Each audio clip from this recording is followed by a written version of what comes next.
जनगणना प्रपत्र में आदिवासियों के लिए अलग धर्म कोड कॉलम की मांग को लेकर नई दिल्ली के जंतर मंतर में देश के कोने कोने से आए आदिवासियों ने 1 दिवसीय धरना प्रदर्शन किया।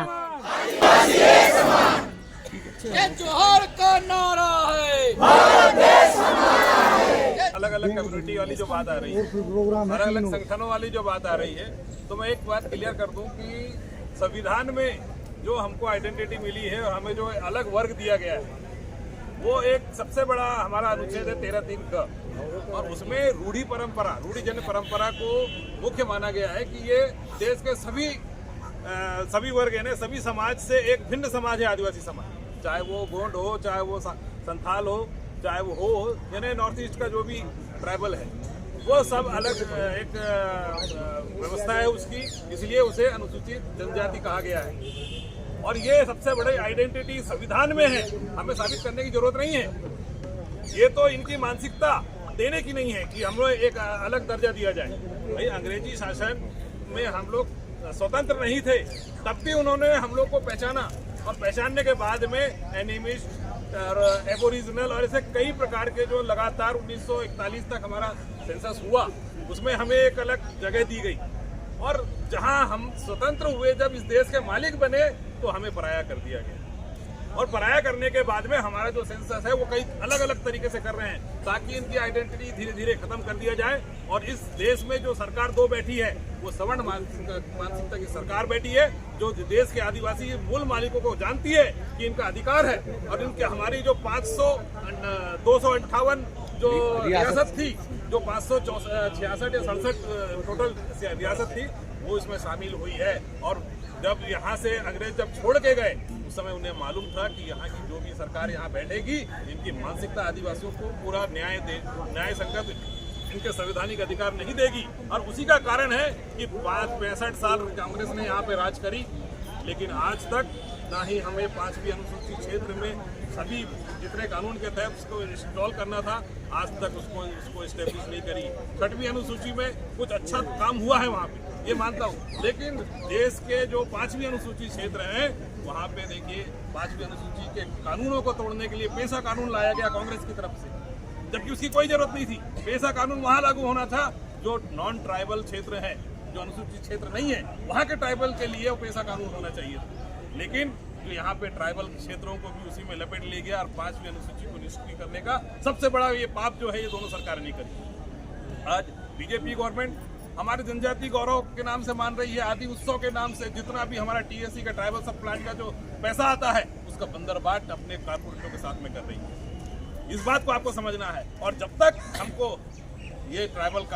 का जो सेंसस में अलग से जनगणना नहीं होगा, तब तक हमें किसी प्रकार का, ना तो हमको प्रेजेंटेशन ऑफ, सुन लीजिए, हमें जो प्रेजेंटेशन का जो आरक्षण किया गया है, हमारे सब पूरे जो आदिवासियों के लिए सब ट्राइबल सब प्लान का पैसा उसके स्वास्थ्य के लिए, शिक्षा के लिए, रोजगार के लिए, सारी व्यवस्थाओं के लिए आता है, उसमें भारी कटौती होती है, और वो सब प्लान का पैसा कहाँ पे डाइवर्ट कर दिया जाता है। आज तो स्टेट गवर्नमेंट भी वो पेमेंट बांटने के लिए, कई डिपार्टमेंट को पेमेंट बांटने के लिए उस पद का पैसा का यूज करती है। हमारे मध्य प्रदेश सरकार में यहाँ तक भी किया है कि गौशालाओं को चलाने के लिए ट्राइबल का पैसा दिया गया। अब सोच लीजिए कि ये गवर्नमेंट कैसे अंधी, बहरी और गूंगी हो चुकी है हमारे लिए। ये आप समझ लीजिए कि यहाँ प्रशासन को गांधी जी के 3 बंदर थमा दिए गए हैं, आप देखो, बोलो मत और सुनो भी, बस ये राजनीति आज चल रही है। इसलिए हमारे देश के जितने भी मैं ट्राइबल रिलीजन के लोग हैं, उनसे कहना चाहूँगा कि आज एक हो जाने का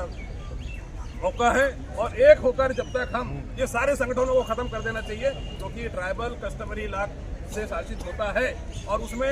कहीं ना कहीं ये सामाजिक संगठनों की कोई जरूरत नहीं है, और न ही राजनीतिक पार्टी की कोई जरूरत है, क्योंकि हमारे यहाँ सिलेक्शन को महत्व दिया जाता है, इलेक्शन को नहीं दिया जाता।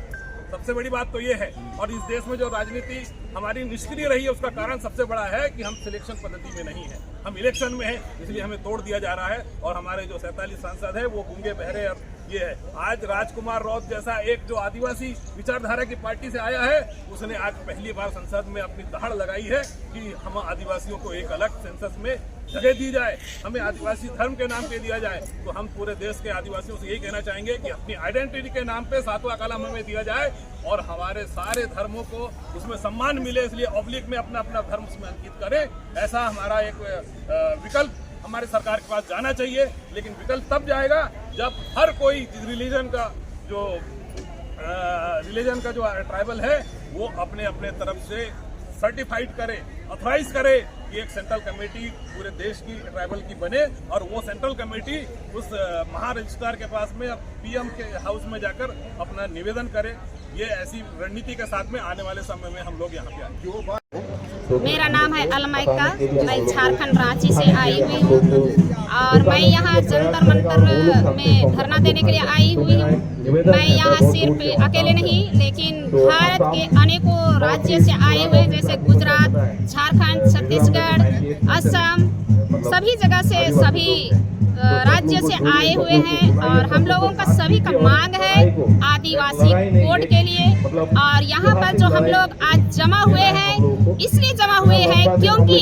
इतने दिनों से हमारे भाई एवं बहनें अनेकों बार यहाँ धरना प्रदर्शन कर चुके हैं, कई बार लिखित दे चुके हैं, सरकार को यह संदेश दे चुके हैं कागजों के माध्यम से और चैनल के माध्यम से, या जो भी अपना क्षेत्र है मांगने का तरीका है वो सब तरीका अपना चुके हैं। और फिर भी हमारे नेतागण, सभी राज्य से हमारे नेतागण हमारे एसटी विभाग से भी सदस्य हैं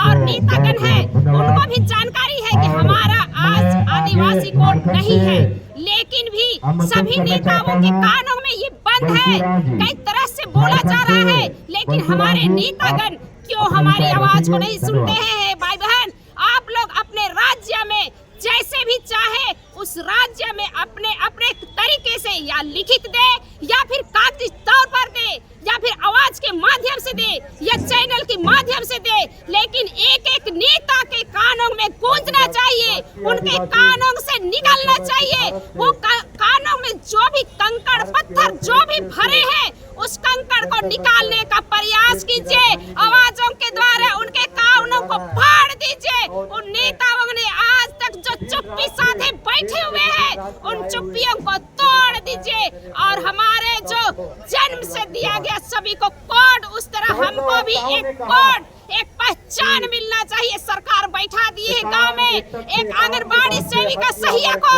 एक आधार कार्ड के माध्यम से उनको पहचान दिया गया है, लेकिन आज हम आदिवासी आज नहीं जन्मे हैं। ये हमारे नेताओं के, हमारे सरकार के कानों में जाना चाहिए, आना चाहिए कि हमें आज तक धर्म कोड क्यों नहीं मिला। ये आदिवासी कोड के नाम से हमें क्यों भ्रमित किया जा रहा है, ये सरकार सुन ले। हम कहीं भी रहेंगे, कोई भी राज्य में रहेंगे, कोई भी कोना में रहेंगे, लेकिन हमको आप जैसे नेता जो आज कान बहरा करके बैठे हैं वो खोल करके सुन लीजिए, हमको आदिवासी कोड देना होगा। जैसे भी आप दीजिए, आप खड़ा होकर दीजिए, लिखिए, जैसा भी दीजिए, लेकिन हमको आपको आदिवासी कोड देना होगा। हम केवल एक बहने नहीं, हर एक राज्यों के, हर एक देश के कोने से आज यहाँ हम जमा हुए हैं और हमें आदिवासी कोड लेना है और आपको सरकार सुन लीजिए, आपको देना होगा, चाहे जैसे भी हो।